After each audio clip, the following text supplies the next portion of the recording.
ආයුබෝවන් මා සහෘද හිතවතුනි. අද මම උත්සාහ කරන්නේ සෙනසුරු අපලයෙන් මිදෙන්නේ කොහොමද?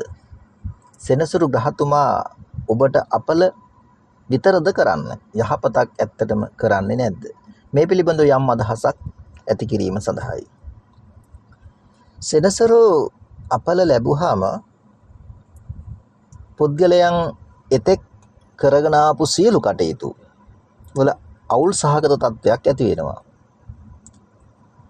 හැකියා ස්ථානවල දුෂ්කරතා, ස්ථාන මාරු, රැකියා අහිමි වීම, සිරගත වීම, ව්‍යාපාර කඩාවැටීම්, අනතුරු පීඩා, පෞල් අසමගිතා, මෙන්න මේ ආකාරයේ විවිධාකාරයේ කරදර සිදුවෙන බව සමාජයේ කවුරුත් පිළිගත් මතයක්. ඇත්තටම මේ මතය තව තවත් තහවුරු කිරීම සඳහා මේ සම්බන්ධයෙන් කටයුතු කරන අයත් විවිධ අරමුණු ඇතිව ක්‍රියා කරන අවස්ථා තියෙනවා. ඇත්තටම අපි බලමු සෙනසුරු ග්‍රහතුමා අපල විතරද කරන්න, යහපතක් කරන්නෙම නැද්ද?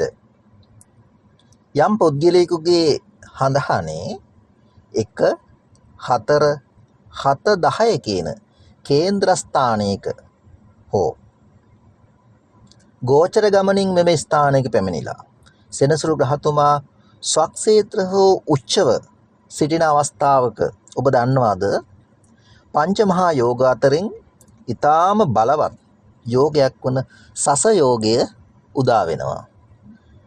මේ සෙනසුරුගේ කාලය තුල පුද්ගලයන්ට ධන වාසනා ලැබෙනවා, ලොතරැයි දිනුම් වාසනා ලැබෙනවා, ඒ වගේම රැකියා ලාභ ලැබෙනවා. කොටින්ම කියනවා නම් තමන්ගේ ජීවිතයට අවශ්‍ය කරන බොහෝ දේවල් විවිධ ආකාරයෙන් ලැබෙන්න පටන් ගන්නවා. මෙහෙම ලැබෙන්න පටන් ගත්තාම අපි හිතමු ලොතරැයි දිනුම් වාසනාවක් ලැබුණා, මහා ධනස්කන්ධයක් ලැබුණා. මෙහෙම මහා ධනස්කන්ධයක් ලැබුණට පස්සේ ඇතැම් පුද්ගලයෝ සමාජයේ අපි දකින ආකාරයට එයාලා එතෙක් කරගෙන ආපු සියලු කටයුතු අතහැරලා දානවා. ව්‍යාපාරයක් වෙන්න පුළුවන්, ආදායම් ලැබෙන යම් ව්‍යාපාරයක් වෙන්න පුළුවන්. මේ සියල්ල අතහැරලා දාලා අර ලැබුණු මුදල් වලින් අති සුඛෝපභෝගී ජීවිතයක් ගත කිරීමට උත්සාහ කරනවා. සැලැස්මක් නැතුව විවිධ ආකාරයේ කටයුතු කරන්න උත්සාහ කරනවා. මෙහෙම කටයුතු කරනකොට මේ සැප සම්පත් කිරෙහි ලොකු ඇබ්බැහිතාවයක් මේ පුද්ගලයන් තුළ ඇති වෙනවා.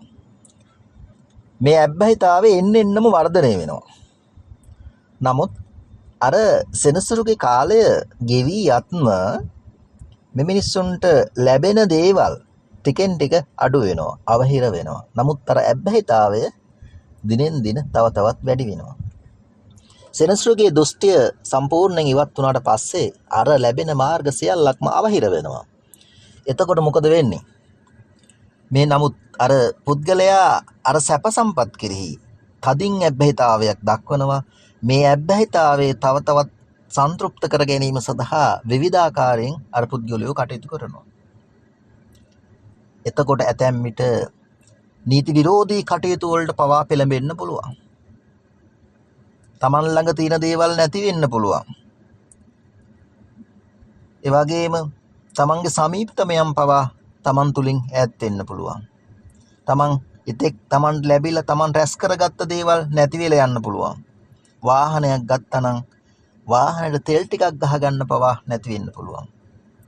අවසානයේ මේ සියල්ලක්ම නැති වෙලා තමන් පෙර සිටි තත්ත්වයට වඩා ඉතා පහළ තැනකට වැටෙන්න පුළුවන්. මෙහෙම වුණාම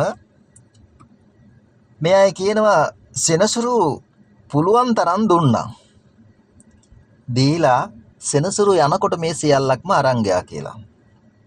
ඇත්තටම සෙනසුරුද මේවා අරන් ගියේ. සෙනසුරු දුන්නා.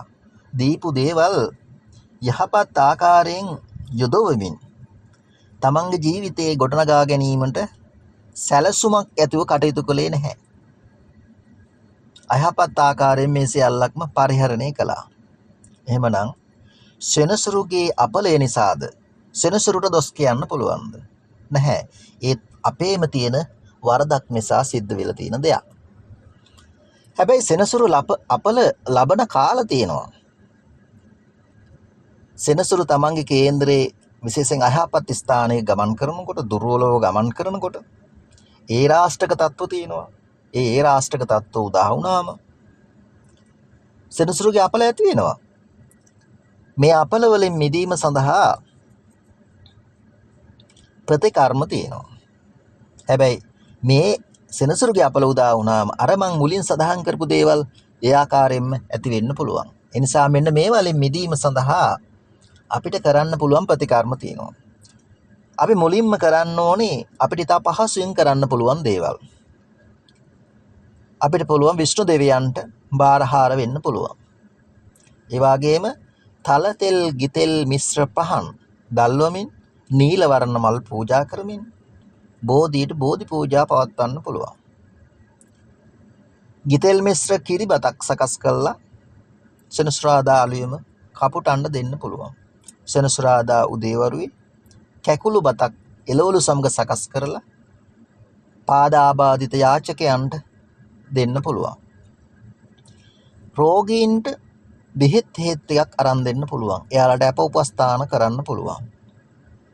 ඒ වගේම තම ගෙවත්තේ නුග බැලයක් සකස් කරගෙන හදාගෙන ඒකට සාත්තු කරන්න පුළුවන්. නුග ගස ස්පර්ශ කරන්න පුළුවන්. මේට අමතරව අපිට පුළුවන් විෂ්ණු අඟෝර නවග්‍රහ ආදී යන්ත්‍ර පළඳින්න පුළුවන්.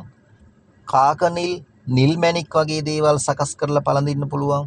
ඉතින් මෙන්න මේවා ඔබට පුළුවන් ආකාරයෙන් කරපුවාම හැකි දේවල් කරලා ඔබ උත්සාහ කරන්න ඕනේ සෙනසුරුගේ අපල කාලය තුල ඇති වෙන උපද්‍රව වලින් අත් මිදෙන්න. එහෙම නැත්නම් ඒ කරදර අවම කරගෙන ඔබේ ජීවිතයේ යහපත් ආකාරයෙන් ගත කරන්න. තව දෙයක් තමයි සෙනසුරු අපල ලැබුවාම ඔබ තම තමන්ගේ ආගම දහමට නැඹුරුව යහපත් කටයුතු වල නිරත වෙමින් ඔබේ ජීවිතයේ යහපත් කර ගැනීමේ වගකීම තියෙන්නේ ඔබට. එනිසා මේ කියපු කටයුතු විශේෂයෙන් මේ කියපු කරුණු සම්බන්ධයෙන් ඔබ අවධානය යොමු කළා. ඔබට පුළුවන් දේවල් කරලා ඔබද යහපත් ආකාරයෙන් කටයුතු කරමින් මේ ඔබට ඇතිවිලා තියෙන සෙනසුරු අපලෙන්